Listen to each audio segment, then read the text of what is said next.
आज जेवण रॉयल असणार कारण डेस्टिनेशन आहे हॉटेल रॉयल पाहुणचार. आज मी आले लुईसवाडी ठाणेमधल्या सर्वात फेमस ठिकाणी म्हणजे हॉटेल रॉयल पाहुणचारमध्ये, जिथे जेवण फक्त मिळत नाही तर थेट गावची आठवण करून देणारं घरगुती मनापासून आणि अस्सल मसाल्यापासून बनवलेलं फूड मिळतं. आता तुम्हीच विचार करा, इतकं छान ॲम्बियन्स असेल तर जेवण किती टेस्टी असेल याचा अंदाज तर येतोच.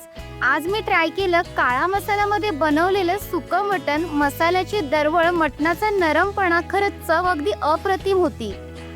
इथली स्टार अट्रॅक्शन म्हणजे चिकन आणि मटण थाळी. तांबडा रस्सा, पांढरा रस्सा दोन्ही मिळून असं परफेक्ट बॅलन्स होतं ना की प्रत्येक घास अगदी मेमोरेबल होतो. सी फूड लव्हरसाठी तर हे ठिकाण अगदी बेस्ट आहे. मी ट्राय केली होती सुरमई थाळी, टेस्ट अगदी भारी. खरं सांगू का, हे जेवण खाताना फक्त पोट नाही भरत तर मनही भरतं. असे अस्सल चव, रॉयल ॲम्बियन्स आणि मन जिंकणारं जेवण हवं असेल तर हॉटेल रॉयल पाहुणचारला एकदा नक्की भेट द्या. आणि हो, अशाच tasty food रील्ससाठी Konkan Kanya सुचिताला follow करायला अजिबात विसरू नका.